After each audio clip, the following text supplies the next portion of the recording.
And so now you're going to ask, why did I run away here when I was, after giving all that speech about I'll die if it'll save the team?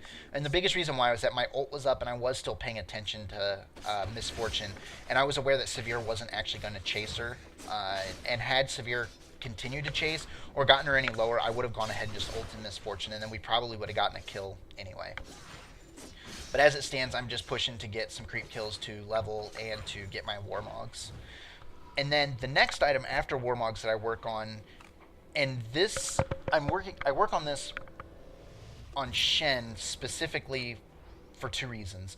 One, because now that I have my Warmogs, I still kind of have a problem last hitting creep sometimes, and the Sunfire Cape helps a good amount with that, so it builds up my Warmogs faster. But there's actually another reason why Sunfire is a good tanking item, and because the towers base who they're targeting on who hits the opposing champion. So if I go up there and I'm just hitting the tower will keep hitting creep. And if I hit a champion, all of a sudden the tower will switch to me. So what the Sunfire does is it actually gives this AoE, which means if we tower dive, I get a free immediate hit on everybody, on all the champions that are there, which makes the tower focus me, which means that it's not focusing my carries and I can keep them alive better. And so there's just all sorts of good reasons. And then actually the final reason is that since it does have, I can't even think what armor. Since it has armor, it also reduces the damage that the tower does to me anyway, which is good. And so at this point, you guys might actually not even be believing me that we do lose this. You can see we're killing them pretty good. The taunts are working. I ulted Tryndamere because of Vladimir's ult, and I wanted to make sure that when it procced that it didn't kill Tryndamere, although he does end up getting killed by Pantheon. But everybody pretty much is dying. We're pushing towers down pretty good. We're doing the team fights. You can see Udyr knocked her shield off and then let me get the taunt, and that got us another kill. I think Malphite was the only one that survived that. Yep, he was. And personally, with my tanking views, I think Malphite should have been the one chasing us down to try to save as many teammates as he could. You can see he's got pretty much full health, which means that he really wasn't tanking in that particular fight, which it ends up not mattering because we kill him anyway at the tower. And I think the tower switches to Udyr, but he's pretty taken. He's able to survive. But either way, so we push this inhibitor down, and then shortly thereafter, we actually push the top one down. And so this point, I don't know if it's happened yet because I can't really read chat at the moment, and I'll explain why in a minute. But it's at this point, I mean, we're killing them at their main towers, everything. This is actually where we start to fall. This is where I think things get bad, is we stayed a little bit too long, and I have no health, but because I want to make sure that everyone gets out, I'm still there. And I kind of wish Sion would have left, but he didn't. And so we get Vladimir, we get Pantheon, and then I don't remember if we get Malphite. I think we actually get Malphite too. You can see this fight's going on, but watch what happens now. And I taunt, I'm trying to get everyone out, and then I realize that her little blade has killed everybody. So, I mean, she just literally killed our entire team, and this was kind of the start of the fall. So we'll kind of shift out of the tanking idea, and I'll kind of explain what happened.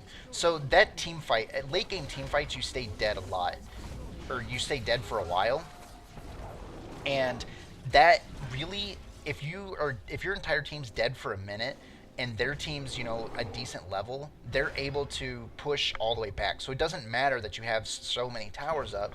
They can kill them all because there's no one there to stop them, which is why you don't really ever want to start messing around at all in a game, unless you're playing a normal game or you're playing a game where you're set to mess around. But I really recommend not doing it in something like ranked.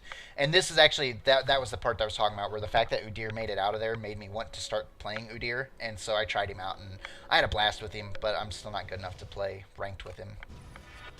So that was the start of the fall for us, actually, and from here on out, we start losing a pretty good amount of team fights.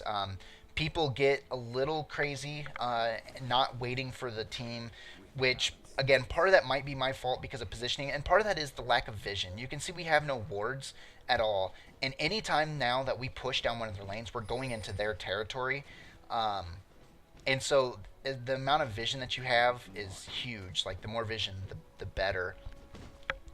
And I wouldn't say that we necessarily played bad. It's just we started to get a little bit relaxed at the end of this match and saying, okay, well, it's over. I mean, we've been destroying them. It's pretty much done.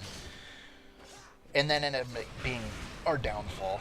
Um, so while the rest of this plays, because we're actually running about 35 minutes, I have about 10 minutes left. And like I said, I'm going to have to speed up the end of this video to make sure that it actually fits, and I'm sorry for that, but I want to make sure that it's not 4 parts, because I'm really glad that you guys are willing to sit and watch. I'm really glad that you guys are willing to sit and watch 3, for those who do, and if you watch any of it or if you get any of it, that's good. So like right here, though, at the last, I guess, part, is that Udyr really shouldn't have been in there, and I ulted him to save him even though he had a Guardian Angel. You can see Udyr dies, and I stay here specifically to try to get people out, but because of lack of communication, I think we all end up dying again. And no, actually, I run. I ran here because it was just me and Scion, and he wasn't running. So rather than both of us die, I did leave. Now, had this been a teammate way before then, I would have told everybody that run, just run. But again, you can see this is pretty much the beginning and the end. We're all staying dead for quite a while. And before too long, we're just not going to be able to keep up with, if you end up dying, they can push all the way back, which I believe that's actually what happens is we do okay, and then they just end it. They end the game immediately. They push one lane all the way down. So I'm going to use this last little bit of time to go over, we'll do a quick recap summary, and then I'm also going to take care of, I guess, some... I don't even know what to call it, some business of the YouTube channel. So, in summary, there's a difference, in my opinion, between tanks and initiators and soaks. Initiators and soaks are DPS that are usually melee. They are usually built with relatively high health, and they're very hard to bring down. But tanks are all of that, and they're able to save the team, and they're able to disrupt the enemy to get better position on them. So, again, I don't consider Garen and Mordekaiser a tank. They are soaks. They are capable of initiating, which is good. But if you build them as a tank, you're gimping them, because as a tank, you just ignore them because they don't... Same thing with Mundo. I mean, Mundo as a tank, you're just ignoring. I mean, you don't have to fight him. He never forces you to engage him. He doesn't save his team. And like I said, once I get a video showing someone playing a Garen tank and how badly we can just ignore them and make it a 4 versus 5, I'll post that. Because the best line that I ever heard from a Garen tank, when I told him that Garens don't tank, and he said, yeah, but you can't kill me, I said, that's great, but you can't defend the tower by yourself.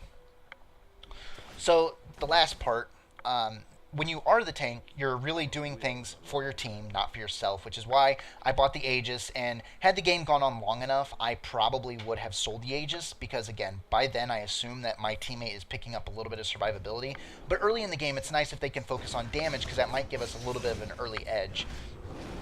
So that's also why I picked up Exhaust. I picked up Exhaust because of their physical carry, in this case mostly Warwick and Pantheon, and Severe as well, but all 3 of them are auto-attacking champions. I guess Pantheon maybe not quite so much, but all 3 of them do a lot of damage with auto-attacks, and because of that, Exhaust is very helpful. Now, had a couple members on the team picked up Exhaust, I probably would have picked up Clairvoyance instead, but since no one else had Exhaust, I picked it up, again, not to help me, but to help control the team, or help control the enemy team. The last little bit of business that I would like to take care of is I'm curious, I'm wanting to do more StarCraft videos as well. So I'm curious as to whether or not you guys would like to see some StarCraft videos, analysis similar to this. Also, if you're having a League of Legends tournament, I'm really interested in doing some shoutcasting. And shoutcasting, I'm sure if you play games, you know people like HD StarCraft, Husky, my favorite of Day 9, which is why I started doing this for League of Legends anyway. and I would like to do stuff like that. So if you need someone to do shoutcasting for your tournament for anything like that, please let me know, and I would love a shot. At least give me a chance to do it, and you can let me know what you think, and we can go from there. And then on that note, if you guys would like, I'm considering setting up a live stream. So we would, instead of me pre-recording these videos, we would go over them live, and I would basically just record a game, and then I would play through the whole, or record the video, since again no replays, and then we would go over it together on a live stream format, and then I could do questions and answers at the end. And once again, they say imitation is the best form of flattery. So I'm just going to point you to day 9. So similar to how he's got his set up, is how I would like to do mine. And if you would like me to do some of this live streaming, let me know in the channel. Let me know some comments or whatever, and just say yes, you would be interested in some live streaming. It probably wouldn't be daily, at least not at first, but at some point we could do that to where we go over this stuff live, and then you would get a chance to ask me questions directly, and I can make this more interactive, which would be nice, and I think that a lot of people would enjoy that. So give me your thoughts on that. I think I might do it. But if there's overwhelming support for it, then I'll definitely do it. Let's see, what else is there?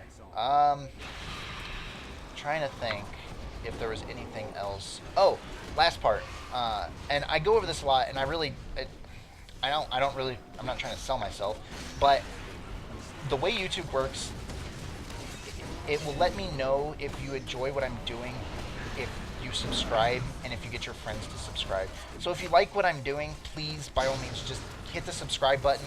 It's quick and easy. If you don't have a YouTube account, it's not really that hard to make them, and then you can start subscribing to your favorite channels anyway. And also, please let your friends know about the channel. If you have friends that play League of Legends, or maybe they're wanting to get better at League of Legends, or you're just starting out and you just want some ideas, please just get your friends to subscribe, and that way the more people that I see, the more I have focus as to what I need to do, so I can get this more. So that's my last little plug for myself, is just let's get some more subscribers and get some more channel views and stuff like that, and I'll try to keep the content flowing.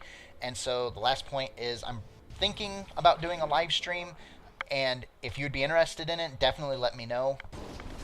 And I don't know when I'll do it, and it probably won't be a daily thing, maybe a weekly type thing, where just once a week I get on there and do a live stream, and we go from there. But either way, this is Pred. I hope you enjoyed the tanking thing, and like I said, some of you probably don't agree with everything I said, namely the Garen Mordekaisers aren't tanks. And if that's the case, let me know. Leave me some shout outs on the channel, and let me know, hey Pred, you're crazy. But I'm just going to go ahead and leave you with the sped up version of the rest of the game to get it to fit in the 45-minute mark, and I will talk to you next time. See ya.